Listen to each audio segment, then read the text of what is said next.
Bismillahirrahmanirrahim. Dear students, Assalamu alaikum. This is Yunus Khan and I am here with a new topic that is starch. हम polysaccharides के बारे में बात कर रहे थे जिसमें मैंने एग्जांपल्स में स्टार्च, ग्लाइकोजन, सेल्यूलोज और काइटिन मुख्तलिफ दिए थे। उनको एक एक करके यहाँ पे डिस्कस करेंगे। पहला जो हम लेने जा रहे हैं that is starch. That is the first example of the polysaccharides. अब पॉलीसेकेराइड्स में स्टार्च जो है इसको हम कहते हैं होमोपॉलीसेकेराइड्स। अच्छा, यहाँ पे एक पॉइंट नोट कर लें, होमोपॉलीसेकेराइड और हेटेरोपॉलीसेकेराइड में क्या फर्क है। याद रहे वो पॉलीसेकेराइड, वैसे पॉलीसेकेराइड तो एक लंबा चेन होता है ना, इसमें बहुत सारे यूनिट्स हैं। अगर सारे यूनिट्स एक जैसे हों, if all the units are same, तो उसे हम कहते हैं होमोपॉलीसेकेराइड्स। याद रखिए, एक है होमोपॉलीसेकेराइड और दूसरा है हेटेरोपॉलीसेकेराइड। होमोपॉलीसेकेराइड्स और हेटेरो में फर्क यह है कि होमो मीन्स सेम, वो पॉलीसेकेराइड जिसमें सारे यूनिट सेम हो। हेटेरो मीन्स डिफरेंट, वो पॉलीसेकेराइड जिसमें सारे यूनिट जो अटैच होते हैं वो डिफरेंट हो। So homopolysaccharides are those having same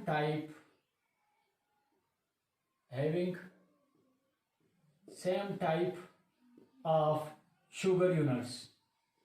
यानी फर्स्ट अगर हम स्टार्च ले तो इसमें सारे ग्लूकोजेस हैं, ठीक है ना। अब ये को कि ग्लूकोज या कोई और भी है, तो इसको फिर हम होमो नहीं कहेंगे, फिर हेटेरो कहेंगे। हेटेरोपॉलीसेकेराइड्स हमारे पास कौन से हैं? These are the polysaccharides having different type of sugar units. जिनमें डिफरेंट शुगर यूनिट्स होते हैं तो वो क्या होता है कि हेटेरोपॉलीसेकेराइड्स होते हैं। So these are two types of polysaccharides. जहां तक स्टार्च का ताल्लुक है तो ये एक होमोपॉलीसेकेराइड्स है। हमने जितने एग्जांपल्स दिए हैं, स्टार्च भी, ग्लाइकोजन भी, सेल्यूलोज भी और काइटिन, ये सारे होमोपॉलीसेकेराइड्स हैं। So this is a homopolysaccharide means composed of the same type of sugar units. और वो same type of sugar units क्या है? They are glucoses. It is made only of glucoses. सारे इसमें सैकड़ों यूनिट्स होते हैं और वो सारे इसमें ग्लूकोज यूनिट्स होते हैं, अल्फा ग्लूकोज स्पेशली होते हैं। अच्छा, इनको हम प्लांट कार्बोहाइड्रेट्स भी कहते हैं। क्यों? इसलिए कि प्लांट्स जब अपने लिए खुराक तैयार करते हैं और उसको सक्रोज में कन्वर्ट करके बेच देते हैं स्टोरेज के लिए, तो स्टोर इनमें यह होता है स्टार्च की शक्ल में। इसी वजह से जो है इनको प्लांट कार्बोहाइड्रेट्स भी कहते हैं। सो दिस मीन के इसका मतलब ये हुआ कि ये क्या है, इसमें स्टोरिंग प्रोडक्ट है। ये एक स्टोरिंग प्रोडक्ट है, स्टोरिंग प्रोडक्ट इन प्लांट्स में जो है ये स्टोरिंग प्रोडक्ट है। इसी की शक्ल में खुराक स्टोर होती है। अच्छा, कहां स्टोर होती है? So starch is usually stored in the roots, stem और लीव्स नहीं, सॉरी ये लीव्स नहीं है, ठीक है ना। लीव्स में तो ये तो सोर्स है, सेंस की बात होगी। लीव्स को हम सोर्स कहते हैं, वहां पे फूड बनता है, और जहां पे फूड स्टोर होता है या इस्तेमाल होता है उसको सेंस कहते हैं। तो इसके सेंस क्या है? रूट है, स्टेम है, एंड। और इसके अलावा आप नोट कर ले कि सीड्स। तो ये क्या है? They are stored in root, stem and seeds. जैसे कि फर्ज किया हम पोटैटो ट्यूबर्स ले लें, तो पोटैटो ट्यूबर क्या है? Tuber, that is a form of underground stem, तो उसमें खुराक स्टोर होता है। या इसके अलावा जो सीरियल्स हैं, सीरियल ग्रेन्स, तो सीरियल ग्रेन्स या पोटैटो ट्यूबर्स ये हमारे बेस्ट सोर्सेज हैं स्टार्चेस के या खुराक के। तो इसमें आप लिख सकते हैं कि सीरियल ग्रेन्स ये सोर्स के तौर पर इस्तेमाल होते हैं खुराक के लिए, स्टार्च के लिए। और इसके अलावा स्टेम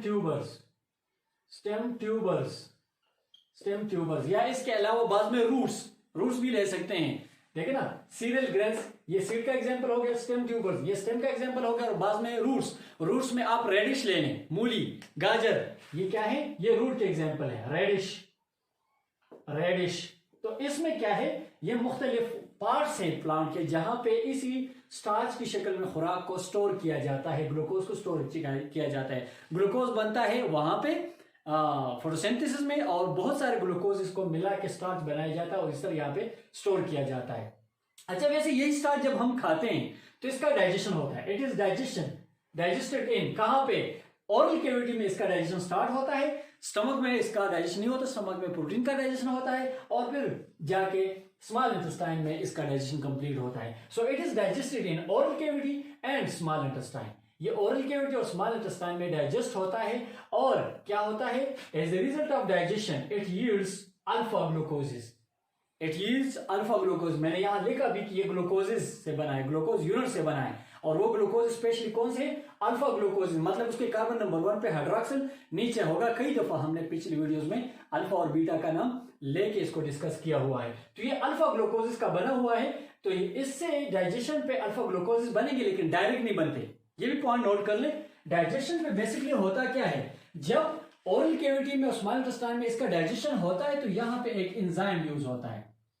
एक एंजाइम यूज होता है जिसे कहते हैं हम एमाइलोज एंजाइम, सॉरी एमाइलेज, इसे कहते हैं एमाइलेज एंजाइम. ठीक है, स्टार्च एमाइलेज या इसको टाइलिन भी कह सकते हैं. एमाइलेज एंजाइम क्या करता है, इसको डाइजेस्ट करता है और इसे डाइसेकेराइड्स बनाता है. डाइसेकेराइड्स, पिछली वीडियो में सेकेराइड्स में हमने इसका तस्करा किया है माल्टोज में. ठीक है, कि ये क्या है, स्टार्चेस और ग्लाइकोजन का वो इंटरमीडिएट प्रोडक्ट है डाइजेशन का. क्या चीज, माल्टोज. तो वो यहाँ पे भी सुन ले, अब यहाँ पे वो क्लियर हो जाएगा. डाइजेशन एमाइलेज के जरिए इसका हो जाता है एंजाइम के जरिए. जब डाइसेकेराइड्स इससे पहले बन जाते हैं तो ये डाइसेकेराइड स्पेशली कौन सा होता है, ये माल्टोज होगा. सुन ले क्यों माल्टोज होगा, मैंने कहा ये सारे स्टार्चेस जो है ये सारे ग्लूकोज से बने हैं. अब दो ग्लूकोज होंगे तो माल्टोज होगा.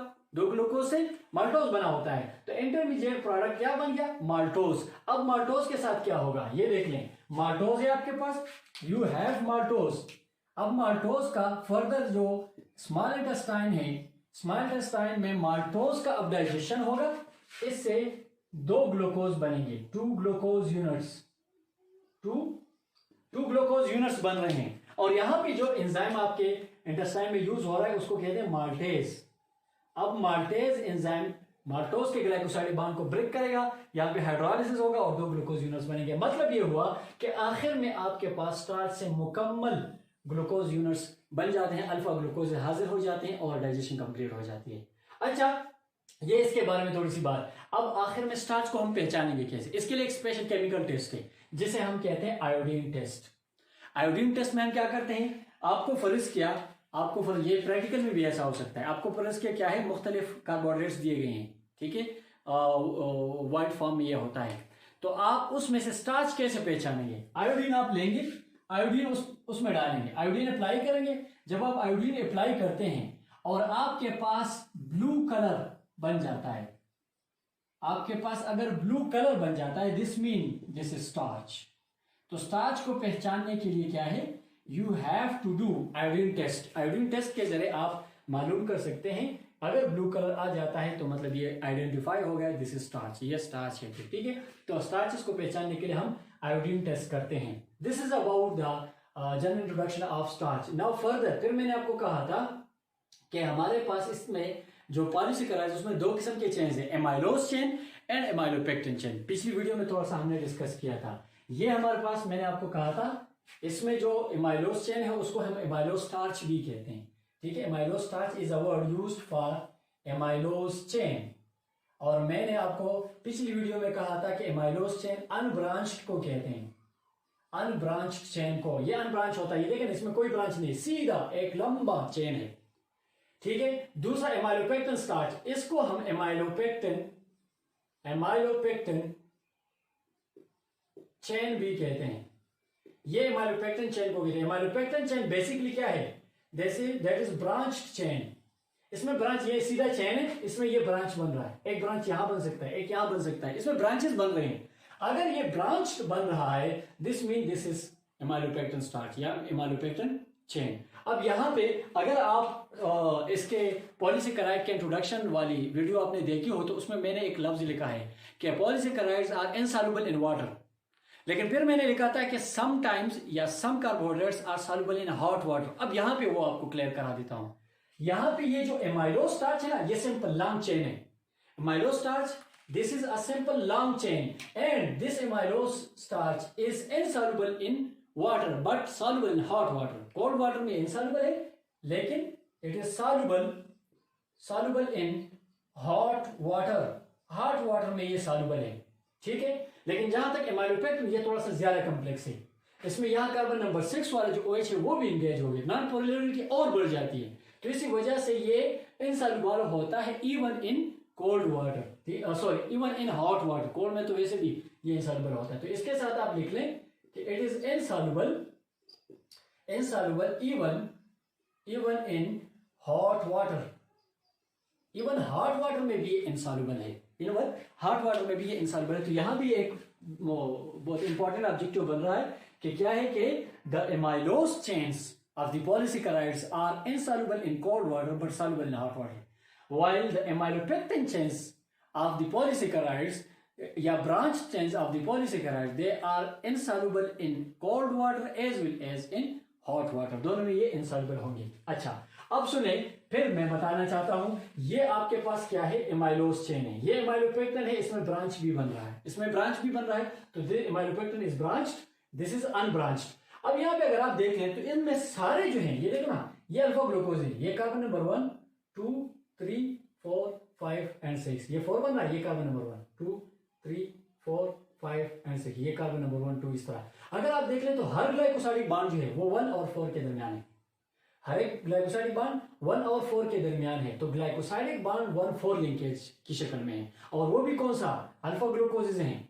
अगर अल्फा ग्लूकोजेज हैं तो मैंने पिछली वीडियो में भी एमाइलोज के साथ लिखा था, और यहाँ अभी प्रैक्टिकली देख लें, आपके पास क्या है, अल्फा ग्लूकोज के सारे जो ग्लाइकोसाइडिक बॉन्ड्स हैं वो 1-4 हैं, क्योंकि ब्रांच तो है नहीं, सारे 1 और 4 के दरमियान बॉन्ड्स हैं, तो सच ग्लाइकोसाइडिक लिंकेजेस, मैंने आपको उधर भी कहा था, ये नोट कर लें, such glycosidic linkages are called as alpha 1-4 glycosidic linkage, alpha 1-4 glycosidic bond और अल्फा 1-4 ग्लाइकोसाइडिक लिंकेज।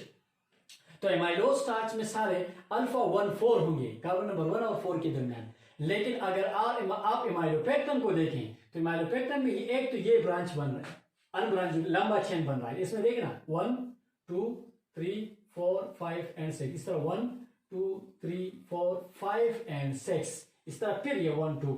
अब आप इसमें देख लें तो हम से पहले ये चेन ले रहे हैं, मदर चेन ले रहे हैं, मदर चेन में जो ग्लाइकोसाइडिक लिंकेजेस है ये ग्लाइकोसाइडिक लिंकेजेस 1 और 4 के दरमियान है, तो ये एक ग्लाइकोसाइडिक लिंकेज तो इसमें हो जाएगा alpha 1-4 glycosidic linkage, alpha 1-4 glycosidic linkage और अल्फा 1-4 ग्लाइकोसाइडिक बॉन्ड, ठीक है, एक किस्म का ग्लाइकोसाइडिक बॉन्ड तो ये बन रहा है। लेकिन दूसरा बॉन्ड अगर आप देख लें तो ये ब्रांच जहां पे अटैच हो रहा है, ये ब्रांच इस ग्लूकोज के कार्बन नंबर 6 के साथ बॉन्ड बना रहा है, ये देखिए, ये वो ग्लाइकोसाइडिक बॉन्ड है जो कि कार्बन नंबर 6 के साथ बन रहा है, और इसका कौन सा है, इसका कार्बन नंबर 1, ये देखना 1 2 3 4 5 और ये 6 हो जाएगा, तो ये इसका कार्बन नंबर 1 और इसका कार्बन नंबर 6 ग्लाइकोसाइडिक बॉन्ड बना रहे हैं, ठीक है। इसी तरह ये जो बॉन्ड बन रहा है glycosidic, this is called as alpha 1-6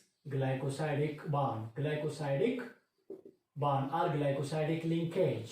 तो या बाकी जो होंगे, बाकी सारे ये फिर 1 हो गया 1 2, तो बाकी सारे फिर इसी सेम चेन में फिर बाकी सारे 1-4 होंगे, इसी तरह इसकी तरह बाकी 1-4 होंगे। लेकिन जहां ब्रांच बनता है वहां पे कार्बन नंबर 6 और 1 के दरमियान ग्लाइकोसाइडिक बॉन्ड बनता है, तो इसीलिए आपके पास एमाइलोज में सिर्फ अल्फा 1-4 ग्लाइकोसाइडिक लिंकेजेस होते हैं, जबकि एमाइलोपेक्टिन में अल्फा 1-4 ग्लाइकोसाइडिक लिंकेजेस या अल्फा 1-4 ग्लाइकोसाइडिक बॉन्ड्स भी होते हैं, और ब्रांच बनने के दौरान अल्फा 1-6 ग्लाइकोसाइडिक बॉन्ड बनाते हैं। तो इसमें अल्फा 1-4 और अल्फा 1-6 ग्लाइकोसाइडिक लिंकेजेस दोनों पॉसिबल हैं, दोनों आते हैं। तो ये इसी तरह जो है ना, इसके दोनों किस्म के एमाइलोज और एमाइलोपेक्टिन स्टार्चेस या इसके चेन्स दोनों इसमें पॉसिबल है। ये इसके बारे में सारी डिस्कशन अगले वीडियोस में फिर ग्लाइकोजन, सेल्यूलोज और कैटीन करेंगे इंशाल्लाह। तब तक इजाज़त दीजिएगा, अल्लाह हाफिज़।